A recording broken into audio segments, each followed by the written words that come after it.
Hey guys, Mike here, and this is the Instant Vortex Plus. So this is a 6-quart air fryer, and today we're going to make some chicken wings. So I'm going to demo how this works, and then I'm going to give it a quick review. I'm going to talk about what I like about this, and I'm also going to mention 2 specific things that I'm not a fan of. Now, I bought this to make chicken wings, and normally when I make chicken wings, I just throw the wings in a bowl, I add some olive oil, and then I add some spices. But in this specific example, I am just going to throw the wings in, and I'm going to add some spices on top, and we'll see how they turn out. It'll be a little experiment, but I'm not going to add any oil to this at all. So like I said, this is the 6-quart version, but the actual dimensions of the basket are 11.5 by 14.5 by 4.9 inches deep. When you're cooking raw chicken and you're using an air fryer, you need to make sure that you don't stack the wings because that's going to cause them to not cook properly. So just keep that in mind. So this is what it looks like with 11 chicken wings. I'm going to sprinkle some mesquite barbecue seasoning on here, and I guess we'll just see how this turns out. All right, they're looking good. So now it's time to add it to the air fryer. Now, apparently this can do a whole bunch of different stuff. Air fry, roast, bake, reheat, broil, and dehydrate. I haven't messed with any of these other ones. I just use air fry. But now that I'm looking at them, it might actually be nice to use the reheat or the dehydrate just to try that sometime. So the first thing we need to do is just tell it we're going to air fry. And the next thing we're going to do is click this button right here that's temperature and time. And the first thing we set is the temperature, and that's already set right where I want it. If I want to change it, I just flip this dial to change it to whatever I want. But 380 is what I cook chicken wings at. And I do that for 20 minutes. So I just have to hit that again and the time is fine. So now all I need to do is hit start. And you're going to notice something about this that's a little bit different than a typical air fryer. So this goes through stages. So there's a preheating stage and then there's a cooking stage. And right now it's in that preheating stage. So think about when you cook something in the oven. The oven always has to preheat before you add the stuff in, right? So this works the same way, but with chicken wings, I just let them stay in here while I cook the chicken wings during that preheating process.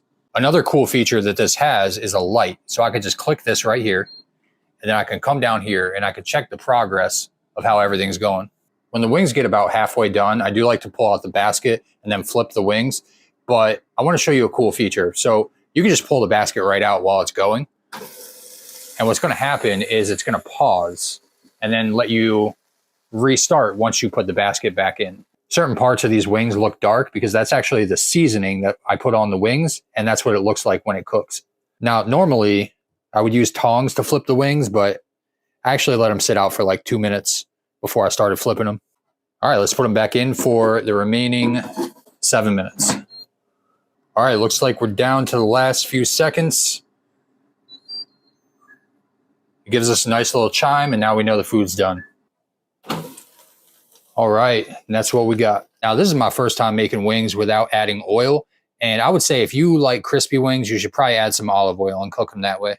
Either that or leave them in for a little bit longer, but if you just want some low-calorie wings and you just want them cooked regular, I think this is all right. So right next to the bone, we have an internal temperature of 194. So these are definitely safe to eat. Next, I like to add some hot sauce and just toss them around in a bowl. And you end up with wings like that. Now, I did mention that there were 2 things about this air fryer that I did not like, so let's talk about that. The first thing is, do you see that handle in the very middle of the tray? So check this out. That handle is there so that you can pick up this tray and you can clean it separate from the basket. But it's so low profile that it's hard to grab. Like I can grab it here just fine, but sometimes I struggle to grab it. So I wish they had just designed it in a way that was like somehow easier to pick up. So sometimes you might have to use a knife just to get that up. That way you can just pick up the handle. Now, I made a bunch of chicken wings earlier and I used olive oil. So this is pretty greasy right now. But check this out. Do you see this grommet right here? Sometimes I think that this was designed a little bit differently because if you want to clean in there, it's actually like nooks and crannies and it's kind of hard. And you can kind of take it off a little bit, but it's not easy to clean these little grommets if you're the type of person that just really wants to get everything. I would recommend just getting a cleaning brush and having that by your sink just to allow you to clean in those nooks and crannies. So yeah, the only drawbacks that I was able to find from using this is the tray. I just wish the tray was designed a little bit differently. Also, when it comes to cleaning the basket itself, make sure you don't submerge it in water, because if you submerge the basket in water, it's actually going to fog up this like window that you see through. So don't submerge the basket in water. So those are my final thoughts on this air fryer. I use this a lot. I love the fact this has a big basket and I can just throw lots of different stuff in here and not have to worry about constraints of like, hey, do I have enough space or anything like that? And it cooks great. And I'll definitely be using it a lot in the future. Thanks for watching this video, and I hope it's been helpful.